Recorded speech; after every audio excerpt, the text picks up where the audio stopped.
During the Second World War, a lot of people made very brave and very obvious stances against the Nazis. But this is a football channel, and probably the most obvious and well-known stance of the football team took against the Nazis was the so-called death match in Kiev, Ukraine. It took place on the 9th of August 1942.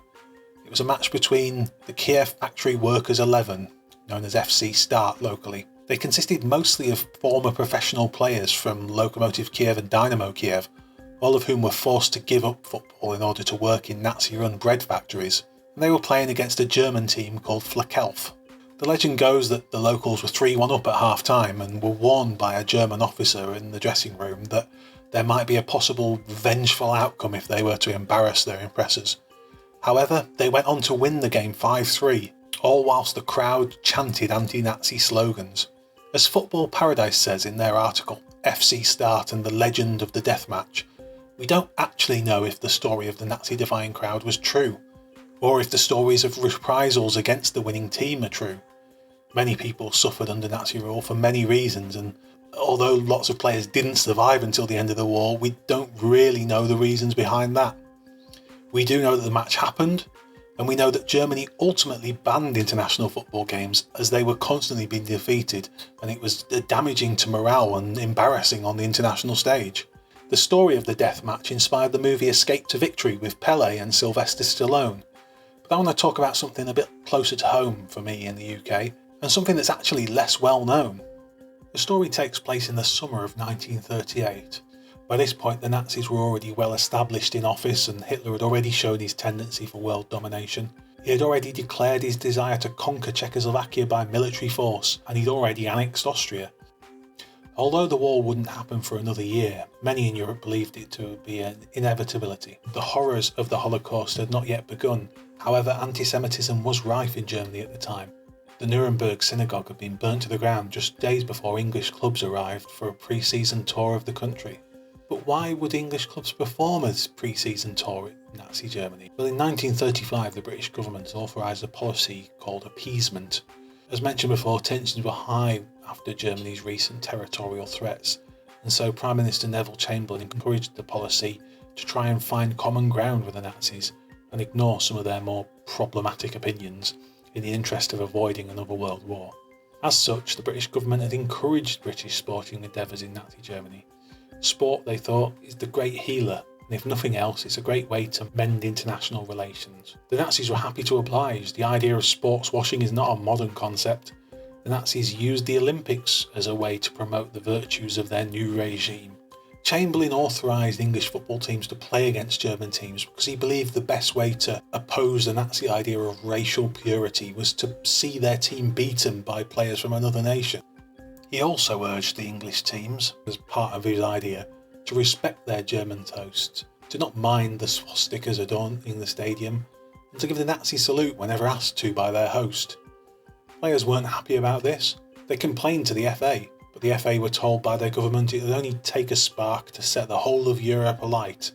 In 1932, Everton had toured Nazi Germany. The Pele or Messi of his day, Dixie Dean, drew massive crowds around the country with people buying tickets just to see the great man in their country. Everton were under government orders, as described, to comply with Nazis and humour them by performing the Nazi salute at the end of each game. However, Dixie Dean had heard of Hitler's politics and had seen firsthand the fear that the Gestapo were garnering in some Germans. Everton played their matches in Breslau, now Poland, Berlin, Nuremberg and Cologne. The most controversial match, however, was the one in Dresden, where Dean and co refused to do the salute when asked, in front of spectators including Hitler's closest allies such as Hermann Goering. Everton were strongly criticised for their political insensitivity by the British government upon returning to England, but their fans still to this day have great pride in their actions. In 1934, Derby County were also on a tour of Germany when they were asked to perform the Nazi salute. As with the majority of cases, the team complied and performed the salute, all with the exception of goalkeeper Jack Kirby, who refused and was fined by the FA. In 1937, Manchester City, who were current champions of England at the time, went on a similar tour of Germany, warned to not follow the example of these previous teams. City played a match against the German Select 11 in the Olympia Stadium with over 70,000 in attendance. When asked to raise one arm in a Nazi salute, the City team, led by Irish striker Peter Doherty, refused and raised both hands and waved them around mockingly. Doherty did later recall that under pressure from officials, one City player, Frank Swift, did perform the salute, but did so in a sarcastic, exaggerated way. Think Basil Fawlty, which delighted the oblivious crowd but had the Man City players rocking with laughter. On that fateful day in 1938, England won a game 3-0 against the Germans, but English newspapers gave little notice to the performance. Instead, a now iconic photo of the English team, including legends like Stanley Matthews, standing there in a line performing the salute, was published in papers across the country. The players later said they weren't happy about this, but the idea that they complied was greatly criticised by fans back home. The day following that iconic photo being taken, Aston Villa faced a German 11 featuring players from the recently annexed Austria. The team were unhappy with being asked to perform the salute. Over 100,000 people turned up to watch the game, but the players reported the atmosphere was dead. So how many of those were football fans is a subject for debate. Before the game, Aston Villa were asked to perform the salute, and despite their reluctance, they did, at least of sorts.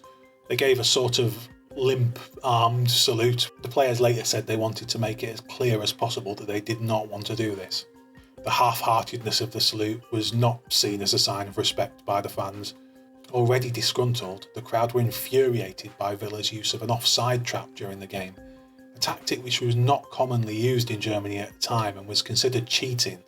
And when the referee informed them that this was a legal action, the crowd booed and jeered and whistled as the match ended 3-2 to Villa. The team quickly headed down the tunnel after the match, refusing to perform the traditional post-match salute. Both English and German officials were pushed by the press to respond to this insult. The FA personally apologised to Goebbels himself for Aston Villa's rudeness and insisted that the Villa players would perform the salute with no sarcasm or mocking when the teams played again in Dusseldorf the following week. The Villa team did as they were told. They completed the salute before the match, but the tactics they used continued to anger the local fans, so much so that when they played their final game in Stuttgart, the team had to be escorted to the stadium by a raft of German soldiers to keep them from the angry fans. Annoyed by their reception and the fact that they were being made to perform this gesture, the Villa players informed the FA they would not comply with this in the final game, no matter what punishment they were threatened with. Inside forward Eric Houghton recalled that FA representatives had told them, "We've had a chat about it, and we think it'd be much better if your players gave the Nazi salute, just to be real friendly." Scottish midfielders George Cummings and Alex Massey said, "There's no way we're giving the salute," stating they'd sooner give the crowd a two-fingered salute. Villa won the game 2-1, again infuriating the crowd with their use of the offside trap. After the game, the home team saluted, and the Villa players did give a gesture to the crowd, but it was not the one they were being asked to. Prompted by that Scottish duo, the Villa team proceeded to flip the V signal at the crowd, which, if you don't know, is the British version of the middle finger. Thankfully, for their safety, whilst the fans were in a frenzy, the German soldiers who were in charge of their safety did not realise the intention of the gesture and applauded the Villa players. The team made it home safely, and Eric Houghton went on to make 361 appearances for Aston Villa, scoring 150 goals. He passed away in 1996, aged 85, and in 2006 he was posthumously inducted into the Aston Villa Hall of Fame. Like all the teams before them, Villa were heavily criticised by the British government and threatened with a fine by the Football Association. However, the British press and the Aston Villa fans back home lauded them for standing up to the Nazis, as with the other teams that had previously done so. As I mentioned, other people in the war have made much braver and dangerous sacrifices in the face of this terrible regime. The players for the English clubs knew that they would be safe and that they would make it back home and their families were not in danger. This is still a story that football can be proud of, an exemplification of that attitude that you don't always have to be tolerant. Actually, sometimes it's better to be rude.